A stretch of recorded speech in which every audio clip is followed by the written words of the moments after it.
ഇത് ഭയങ്കര ഫിത്തനകളുടെ കാലഘട്ടമാണ്. ഈ കാലത്ത് ദീനനുസരിച്ച് ജീവിക്കാൻ വലിയ പ്രയാസമാണ്.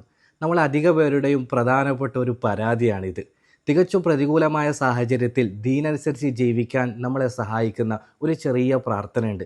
നബി സല്ലല്ലാഹു അലൈഹി വസല്ലം പ്രിയങ്കരനായ തൻ്റെ ഒരു അനുയായിക്ക് വളരെ സ്നേഹത്തോടു കൂടി പഠിപ്പിച്ചു കൊടുത്ത ചെറിയൊരു ദുആ.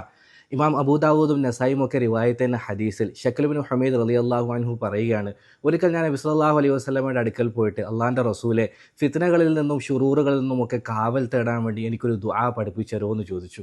അവിടുന്ന് സ്നേഹത്തോടു കൂടി എൻ്റെ കൈക്ക് പിടിച്ചിട്ട് പറഞ്ഞു, നീ ഇപ്രകാരം പറയുക: അല്ലാഹുമ്മ ഇന്നി അഊസു ബിക മിൻ ശർരി സമഇ വമിൻ ശർരി ബസരി വമിൻ ശർരി ലിസാനി വമിൻ ശർരി ഖൽബി വമിൻ ശർരി മനി.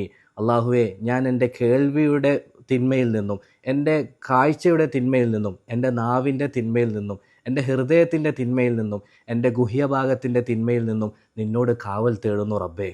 ഇനി പാപങ്ങൾ ചെയ്യണമെന്ന ത്വര മനസ്സിലുണ്ടാകുമ്പോൾ, ദീനിൻ്റെ മാർഗത്തിൽ നിന്ന് തെറ്റിപ്പോകുമോ എന്ന് പേടി തോന്നുമ്പോൾ നമുക്കും പറയാം: അല്ലാഹുമ്മ ഇന്നി അഊസു ബിക മിൻ ശർരി സമഇ വമിൻ ശർരി ബസരി വമിൻ ശർരി ലിസാനി വമിൻ ശർരി ഖൽബി വമിൻ ശർരി മനിയ്യി.